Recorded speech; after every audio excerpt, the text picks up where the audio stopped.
रुमाना की सास कमरे का दरवाज़ा खोलकर अंदर दाखिल हुई। रुमाना ने उनको देखा और कहा, आंटी आप? बस मैं नीचे ही आ रही थी।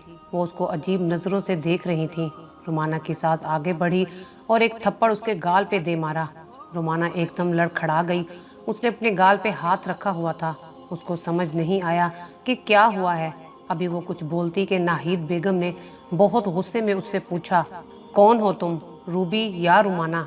रुमाना तो रूबी का नाम सुनकर दहल गई। उसने कहा, आंटी रुमाना हूँ। उसने इतना ही कहा था कि नाहिद बेगम ने एक थप्पड़ और लगाया और कहा, झूठ बोलती हो तुम। मुझे सब पता चल गया। तुम रूबी हो, वही तवाइफ जिससे मेरा बेटा शादी करना चाहता था। लेकिन मुझे क्या खबर थी कि मैं जिससे अपने बेटे की शादी कर रही हूँ वो वही तवाइफ है। मुझे पहले पता होता तो मैं कभी ये रिश्ता ना करती।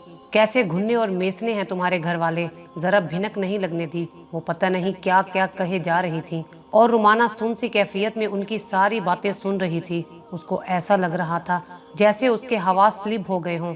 वो एकदम चिल्ला उठी, नहीं हूँ मैं तवाइफ। नाहिद बेगम ने उसके मुंह से इन लफ्जों को सुना तो कहा, बस कर दो।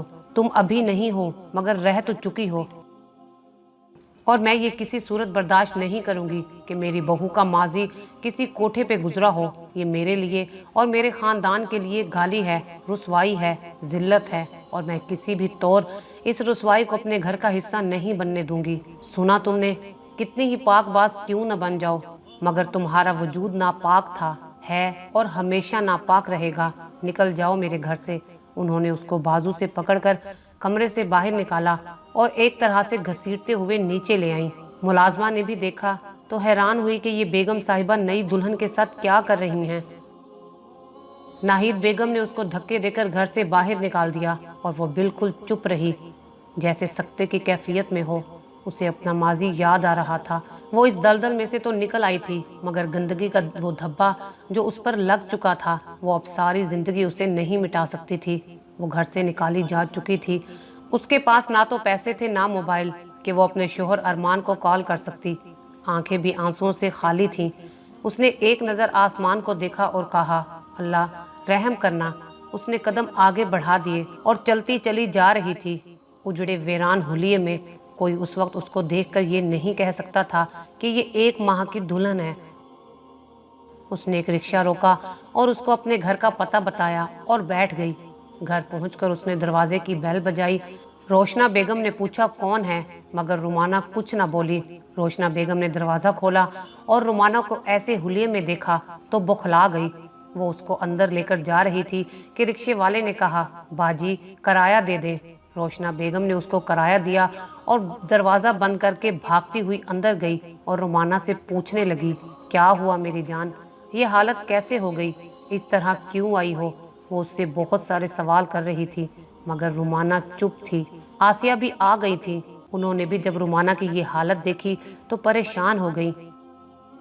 रोशना बेगम ने रोते हुए उसको अपने आप से लगा लिया मगर रुमाना की आंखें बिल्कुल खुश्क थीं। आसिया ने रोशना बेगम से कहा, पानी लाओ इसके लिए।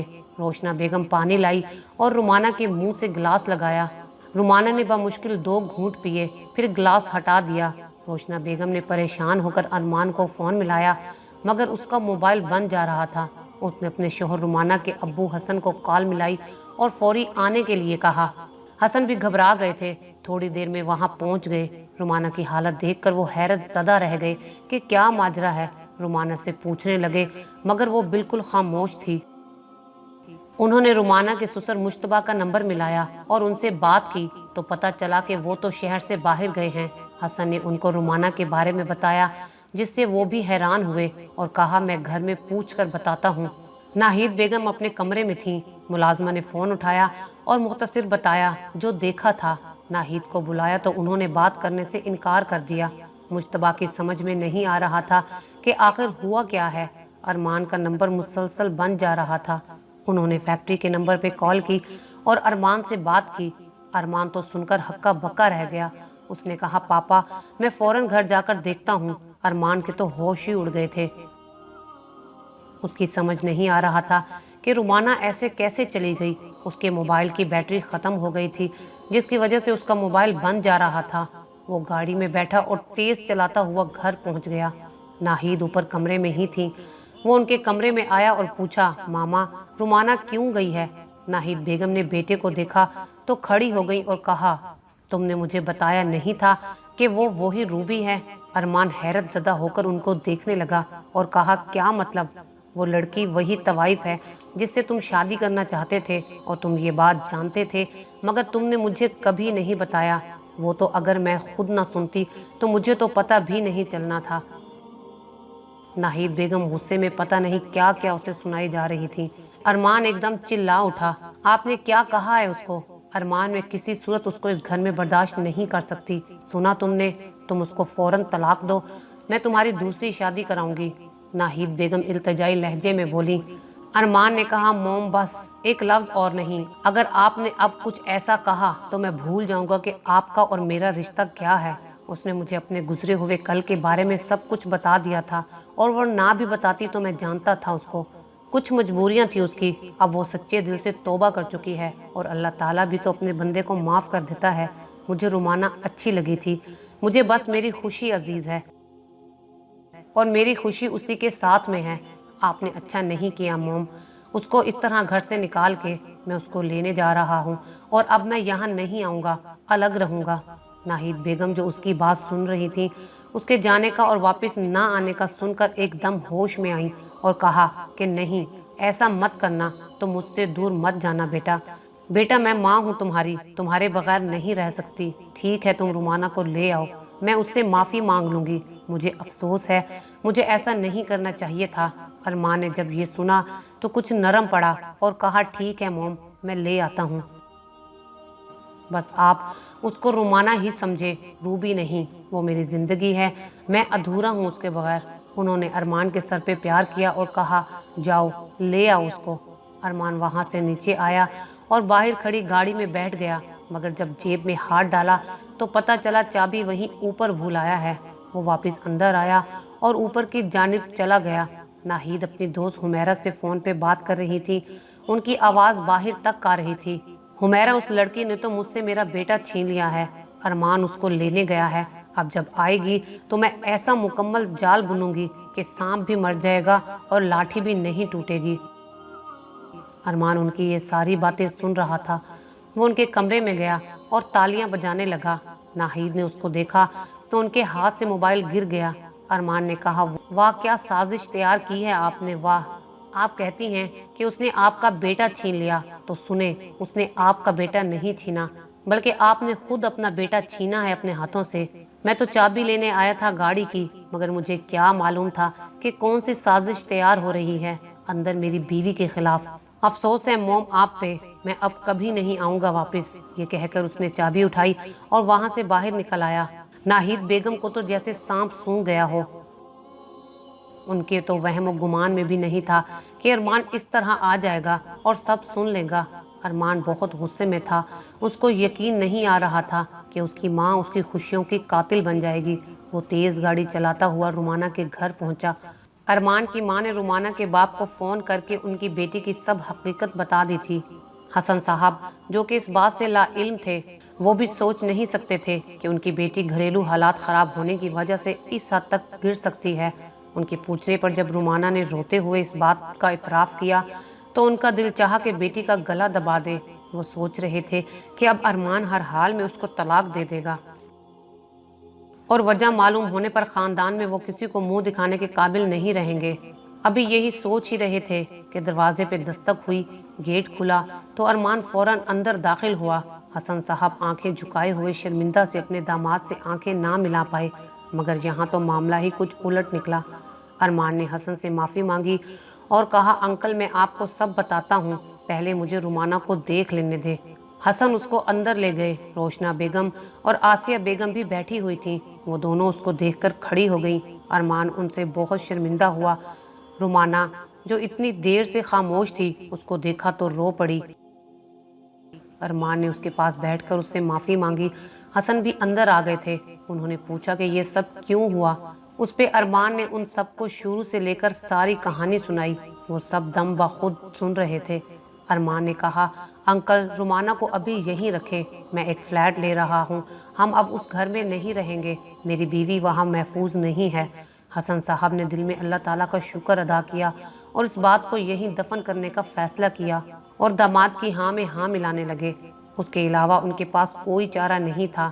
ارمان نے کہا، میری ماں جب میری بیوی کے لیے کوئی سازش تیار کر رہی ہے تو میں کیوں جان بوجھ کر آنکھیں بند کروں؟ اس نے رومانہ کے ہاتھ اپنے ہاتھ میں لیے اور کہا، بس تھوڑا سا انتظار کر لو، پھر میں تمہیں یہاں سے لے جاؤں گا۔ اتنی دیر میں ارمان کے والد مجتبیٰ کی کال حسن کے موبائل پہ آنے لگی۔ حسن نے کال ریسیو کرتے ہوئے کہا، ارمان ادھر ہی ہے، آپ بات کر لیں۔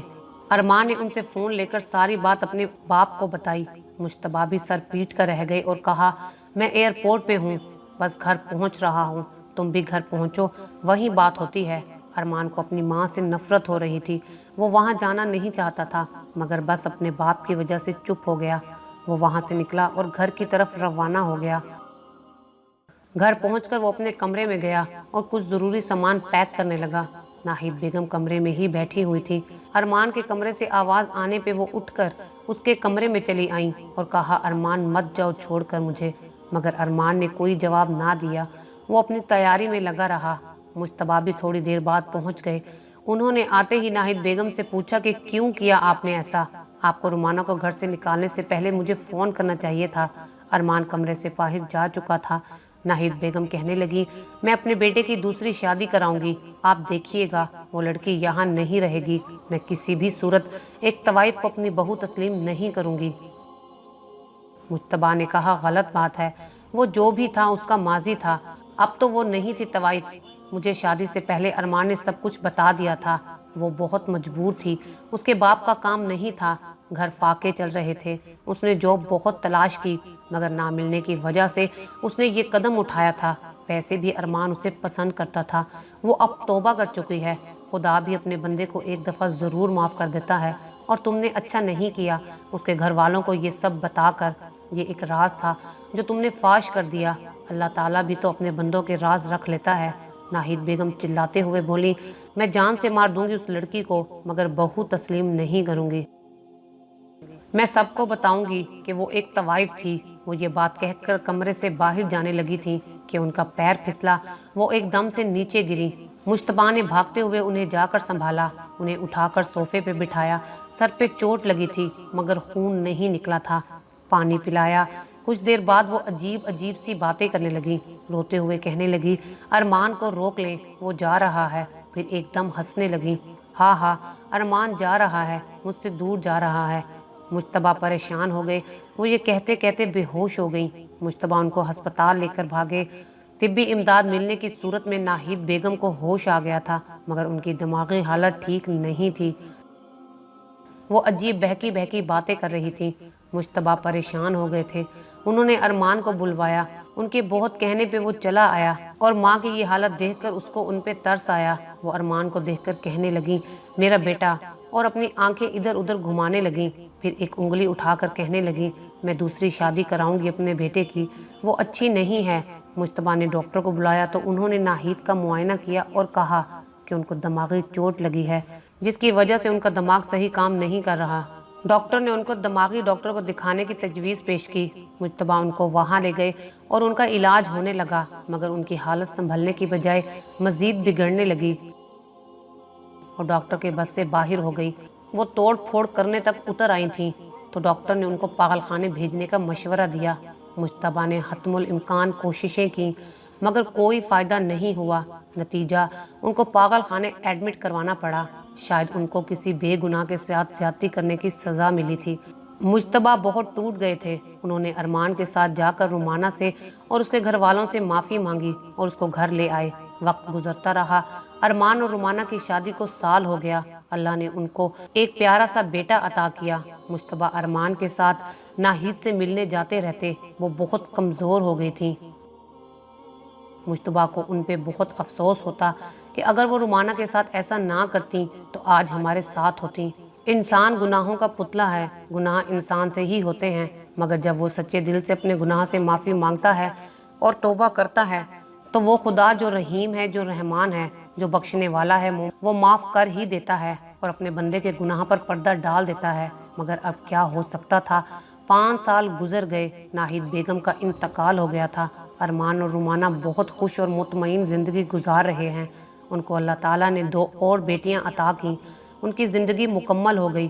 مجتبیٰ نے فیکٹری جانا چھوڑ دیا اور اپنے پوتے پوتیوں کے ساتھ وقت گزارنے لگے۔